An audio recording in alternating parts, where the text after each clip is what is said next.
Hi everyone, welcome back. ഇന്ന് ഞാൻ വന്നിട്ടുള്ളത് ഒരു സ്പെഷ്യൽ സ്നാക്കിൻ്റെ റെസിപ്പി ആയിട്ടാണ് കേട്ടോ. നോമ്പ് തുറക്കുന്ന സമയത്തോ അല്ലെങ്കിൽ 4 മണി ചായയുടെ കൂടെയൊക്കെ കഴിക്കാൻ പറ്റിയിട്ടുള്ള ഒരു കിടിലൻ സ്നാക്കാണിത്. മാവ് കുഴക്കാനോ പരത്താനോ ഒന്നും നിൽക്കാതെ പെട്ടെന്ന് ഉണ്ടാക്കാൻ പറ്റിയിട്ടുള്ള സിമ്പിളായിട്ടുള്ളൊരു സ്നാക്കാണിത്. അപ്പോൾ നമുക്ക് എങ്ങനെയാണ് ഇത് തയ്യാറാക്കുക എന്നുള്ളതൊന്ന് നോക്കാം. വീഡിയോയിലേക്ക് പോകുന്നതിന് മുമ്പ് നിങ്ങൾ ആദ്യമായിട്ടാണ് ഈ ചാനൽ കാണുന്നതെന്നുണ്ടെങ്കിൽ സബ്സ്ക്രൈബ് ചെയ്തിട്ടില്ലാത്തവരാണെങ്കിൽ ഒന്ന് സബ്സ്ക്രൈബും കൂടെ ചെയ്യണേ. അപ്പോൾ ആദ്യം നമുക്ക് ഇതിലേക്ക് വേണ്ട ഫില്ലിംഗ് ഒന്ന് റെഡിയാക്കി എടുക്കാം. അപ്പോൾ ഞാനിവിടെ ഒരു പാൻ അടുപ്പത്ത് വെച്ചിട്ടുണ്ട്. അതിലേക്ക് 1 ടേബിൾ സ്പൂണ് ഓയിൽ ഒഴിച്ചു കൊടുക്കാം. ഓയിൽ ചൂടായിട്ട് വരുമ്പോൾ നമുക്കിതിലേക്ക് ഇതുപോലെ ഒരു 2 സവാള ഞാൻ ചെറുതായിട്ട് അരിഞ്ഞിട്ടുണ്ട്, അതും കൂടി ചേർത്ത് കൊടുത്തിട്ടുണ്ട്. ഇനി 1 ടീസ്പൂണ് ഇഞ്ചി വെളുത്തുള്ളി ചതച്ചത് ചേർത്ത് കൊടുക്കാം.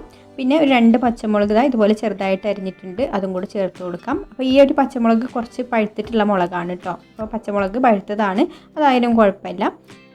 ഇനി നമുക്കിതിലേക്ക് കറിവേപ്പില അരിഞ്ഞതും പാകത്തിനുള്ള ഉപ്പും കൂടി ചേർത്ത് കൊടുത്തിട്ട് നന്നായിട്ടൊന്ന് വഴറ്റിയെടുക്കാം. അപ്പോൾ ഉള്ളി ഇവിടെ നന്നായിട്ട് വഴന്ന് വന്നിട്ടുണ്ട്. ഇനി നമുക്കിതിലേക്ക് ഒരു തക്കാളിയുടെ പകുതി ഇതുപോലെ ചെറുതായിട്ട് അരിഞ്ഞതും കൂടെ ചേർത്ത് കൊടുത്തിട്ട് വഴറ്റിയെടുക്കാം. തക്കാളി ഒന്ന് വെന്ത് ഉടഞ്ഞ് വരുന്നത് വരെ വഴറ്റിയെടുക്കാം. ഇനി നമുക്കിതിലേക്ക് മസാലകളൊക്കെ ചേർത്ത് കൊടുക്കാം. 1 ടീസ്പൂണ് ചിക്കൻ മസാല ചേർത്ത് കൊടുത്തിട്ടുണ്ട്. പിന്നെ ഒരു 1/4 ടീസ്പൂണ് മഞ്ഞൾപ്പൊടി ചേർത്ത് കൊടുക്കാം. പിന്നെ 1/4 ടീസ്പൂണ് വലിയ ജീരകത്തിൻ്റെ പൊടിയും ചേർത്ത് കൊടുക്കുന്നുണ്ട്. ഇനി 1/4 ടീസ്പൂണ് ഗരം മസാലയും കൂടി ചേർത്ത് കൊടുത്തിട്ട് ഈ ഒരു മസാലയൊക്കെ ഒന്ന് മൂത്ത് വരുന്നത് വരെ ഒന്ന് വഴറ്റിയെടുക്കാം. മസാലയൊക്കെ ഒന്ന് മൂത്ത് പച്ചമണമൊക്കെ ഒന്ന് മാറി വന്നതിന് ശേഷം നമുക്കിതിലേക്ക് പുഴുങ്ങിയ മുട്ട ചേർത്ത് കൊടുക്കാം. അപ്പോൾ ഞാനിവിടെ കാടമുട്ടയാണ് കേട്ടോ എടുത്തിട്ടുള്ളത്. ഏത് മുട്ടയായാലും കുഴപ്പമില്ല. അപ്പോൾ സാധാരണ മുട്ടയാണെങ്കിൽ ഒന്ന് മുറിച്ചിട്ട് ചേർത്ത് കൊടുക്കാം.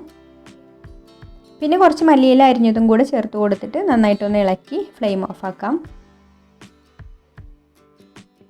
അപ്പോൾ ഇത്രയേ ഉള്ളൂ നമ്മുടെ ഫില്ലിങ്ങിൻ്റെ പരിപാടി ഇവിടെ കഴിഞ്ഞു കേട്ടോ. ഇനി ഇത് ചൂടാറി വരട്ടെ. ഇനി നമ്മുടെ സ്നാക്ക് ഒട്ടിച്ചെടുക്കാൻ വേണ്ടിയിട്ട് മൈദ പേസ്റ്റ് ഒന്ന് തയ്യാറാക്കാം. അപ്പോൾ ഞാനിവിടെ ഒരു ബൗളിൽ കുറച്ച് മൈദ എടുത്തിട്ടുണ്ട്. അതിലേക്ക് അല്പം വെള്ളം കൂടെ ഒഴിച്ച് കൊടുത്ത് ഇതുപോലെ മിക്സ് ചെയ്തെടുത്ത് ഒരു പേസ്റ്റാക്കി എടുക്കാം. അപ്പോൾ ഇത് ഫില്ല് ചെയ്യാൻ വേണ്ടിയിട്ട് ഞാനിവിടെ സമൂസ ഷീറ്റാണ് എടുത്തിട്ടുള്ളത്. അപ്പോൾ നമുക്ക് ഒരു സ്നാക്കിന് 2 സമൂസ ഷീറ്റ് വേണം. അപ്പോൾ ഞാനിവിടെ 2 സമൂസ ഷീറ്റ് എടുത്തിട്ടുണ്ട്. അത് നമുക്ക് ഇതുപോലെ ഒന്ന് വെച്ച് കൊടുക്കാം. അങ്ങോട്ടും ഇങ്ങോട്ടും ഇങ്ങനെ ക്രോസ് ആയിട്ട് വെച്ച് കൊടുക്കുക. എന്നിട്ട് നമുക്ക് ഇതിൻ്റെ നടുക്കായിട്ട് ഇതുപോലെ ഫില്ലിങ് വെച്ച് കൊടുക്കാം. ഞാനിവിടെ കാടമുട്ട ആയതുകൊണ്ട് 2 എണ്ണം വെച്ച് കൊടുക്കുന്നുണ്ട് കേട്ടോ. അപ്പോൾ സാധാരണ വലിയൊരു മുട്ടയാണെങ്കിൽ ഹാഫ് ഭാഗം വെച്ച് കൊടുത്താൽ മതി.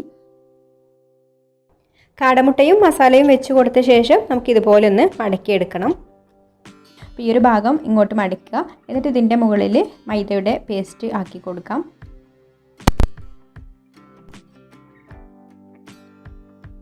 എന്നിട്ട് നമുക്ക് ഈ ഒരു ഭാഗം എടുത്തിട്ട് ഇങ്ങനെ ഒട്ടിച്ചു കൊടുക്കാം. എന്നിട്ട് ഇതിൻ്റെ മുകളിൽ നമുക്ക് വീണ്ടും ഇതുപോലെ മൈദയുടെ പശ തേച്ച് കൊടുത്ത ശേഷം ഈ ഒരു ഭാഗം ഇതുപോലെ ഫോൾഡ് ചെയ്ത് കൊടുക്കാം. ഇനി ഈ ഒരു ഭാഗത്തും ഇതുപോലെ പശ തേച്ച് കൊടുത്ത ശേഷം നമുക്ക് ഈ ഒരു സൈഡും കൂടെ ഇതുപോലെ മടക്കി ഒട്ടിച്ച് വെക്കാം. ഗ്യാപ്പുള്ള ഭാഗത്തൊക്കെ നമുക്കിതുപോലെ മൈദ വെച്ചിട്ട് ഒട്ടിച്ചു കൊടുക്കാം കേട്ടോ. അല്ലെങ്കിൽ പൊരിച്ചെടുക്കുന്ന സമയത്ത് ഉള്ളിലേക്കൊക്കെ ഓയിൽ കയറിപ്പോവും.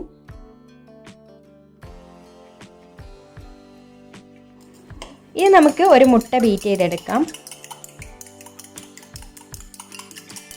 ഇനി നമ്മൾ ഉണ്ടാക്കി വെച്ചിട്ടുള്ള ഓരോ എഗ് ബോക്സും എടുത്തിട്ട് മുട്ടയിലൊന്ന് ഡിപ്പ് ചെയ്ത ശേഷം കോൺഫ്ലെക്സിലൊന്ന് കോട്ട് ചെയ്തെടുക്കാം.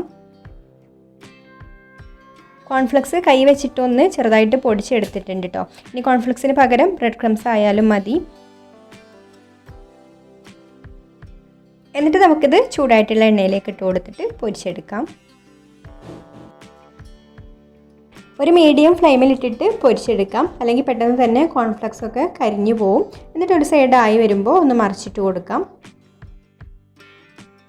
എന്നിട്ട് 2 സൈഡും ഇതുപോലൊരു ഗോൾഡൻ കളർ ആകുമ്പോൾ നമുക്ക് കോരിയെടുക്കാം.